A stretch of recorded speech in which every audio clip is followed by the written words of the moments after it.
Kelvin Yang has tweeted, supply chain news suggests Tesla is targeting 1 million units in 2021, as in this year. All the big Tesla news for the third week of April. Part 2. I'm Brian. Welcome to my Tesla weekend.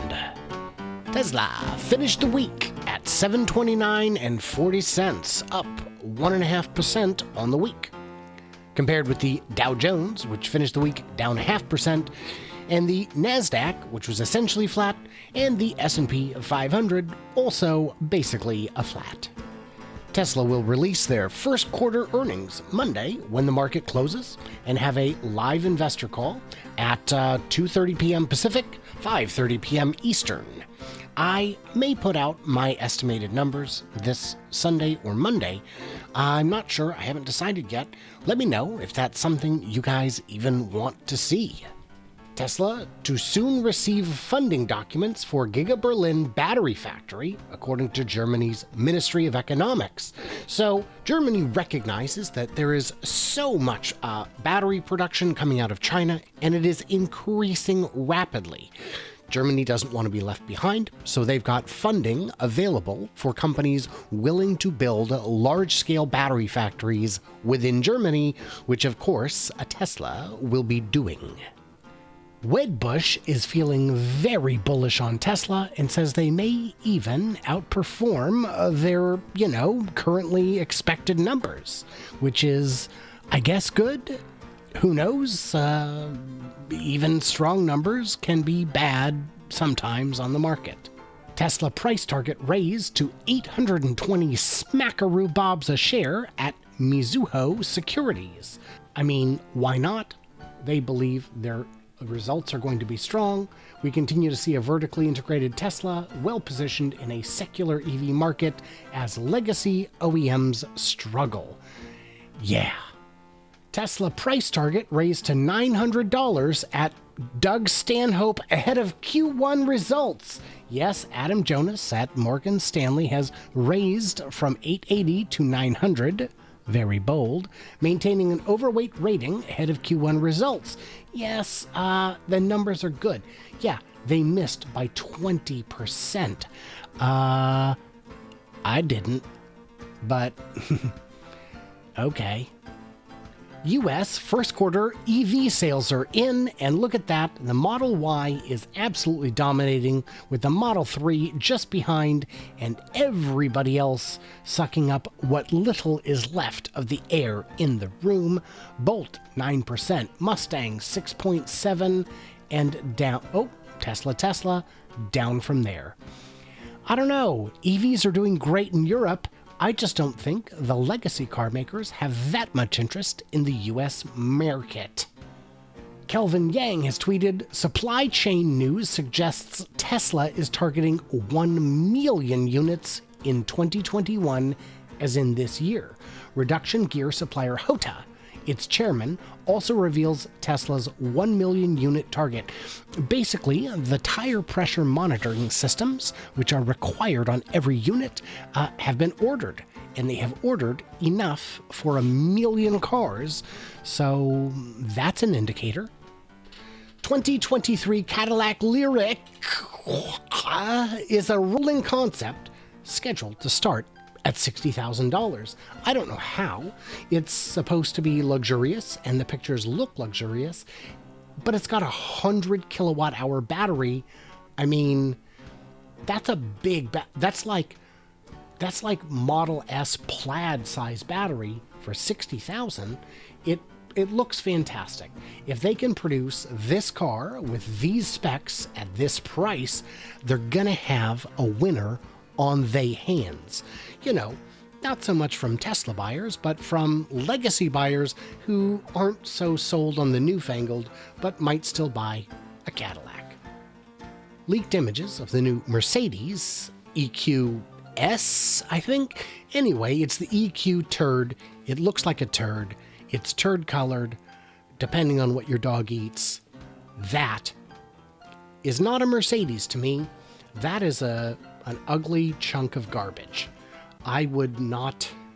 If that was an ICE car and it was $5,000, I probably still wouldn't buy it for my kids. I mean, unless it's like really safe and really slow, but that's an ugly beast. A baker's dozen minus one U.S. states urge Biden to back phasing out of gas-powered vehicle sales by 2035. Well, Washington state has already suggested and maybe even be passing a law that says phase them out by 2030. I don't think it's going to happen. Washington state does not have the infrastructure in place to handle the transition.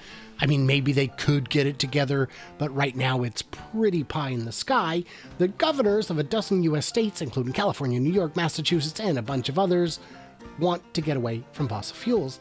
And, it's a great idea. It would just require a pretty substantial shift overall in every way and real quick. I know 2035 sounds like the distant future, like Back to the Future 2 versus Back to the Future 1, but again, both of those movies are in the past, and I watched them both in the theaters, so I don't know what you're talking about. Thanks to my Patreons who afford me the opportunity to come to you each week for as little as $1 a month and get bonus content, early access, and an ad-free experience. Toyota got in a bit of hot water recently for lobbying against climate change and electric cars, and they're backing down. Yeah, apparently, investors like profit, but humans don't like companies trying to destroy the world for profit quite as much, at least when they can see it. So Toyota has said that it's reevaluating its anti-climate change lobbying practices as it promotes carbon neutrality goals after receiving pressure from investors. And I think it's not just the investors, it's more so the consumers. I don't know how many people own Toyota stock, but I know how many people own Toyotas, and a lot of them do not care for these shenanigans. Cadillac will only present new EVs from now on, stop selling ICE cars by 2030. I mean, if they've got the whole Ultium platform coming online, why not do it? Why not make the transition now? You've got 10 years to plan, and let's face it, the older folks who love Cadillacs today will either adapt or die out like the dinosaurs they would have to be to not understand and appreciate the benefit of an awesome EV. Volkswagen might develop a mid-size and full-size electric pickup truck. Yeah, I mean, why not? It's a huge market in the US, the largest market in the US, quite frankly. Yeah, do it. Volkswagen has plans to sell masses of EVs in the future, and unlike other legacy automakers, you've seen the ID3, you've seen the ID4, you probably haven't seen anyone who hates either one of them. They're fine. They're affordable, and they're, good cars. I have absolute confidence in Volkswagen to be the number 2 EV maker until perhaps they surpass Tesla, though, Giga Berlin, Giga Austin, them factories is coming online. So we shall see. Porsche significantly increases deliveries in the first quarter. Yeah, they sold 9,072 Taycans. Not bad. I mean, that's like 1,000 a week. That's like the Model S run rate, which for a brand as narrow and niche as Porsche is pretty spectacular. I hope these numbers can sustain. I hope their next offerings and increased offerings are just as good, nay better, and bring it. Let's have the competition crush each other. I am happy about that because frankly, they are not stealing sales from each other. They're stealing sales from internal combustion engines, and 9,000 out of 71,000. I mean, that's like 12% of their sales are already electric on their first offering. That is fantastic. Toyota announces its new battery electric vehicle series, Toyota BZ, in establishment of a full line of electric vehicles. This looks, fine. It looks great. If that's the actual vehicle, I'll be delighted. But the more important part is that it is part of a new platform. They hope to have 24 vehicles within the next 5 years. They're saying here 70 electrified models by 2025, which of course is absolute nonsense. Where you going to get your batteries, even they don't know. But the ambition is great, and they are taking steps towards it, and that should be applauded. BMW aims for a solid-state battery by 2030. And you know what? Great. Me too. I have decided that I also have a battery company that makes cars, and I'm also aiming for a solid-state battery in 10 years. You know, my CEO will be gone by then, so it won't be his problem. It's not a thing. You have to make plans that make sense. You do not develop batteries.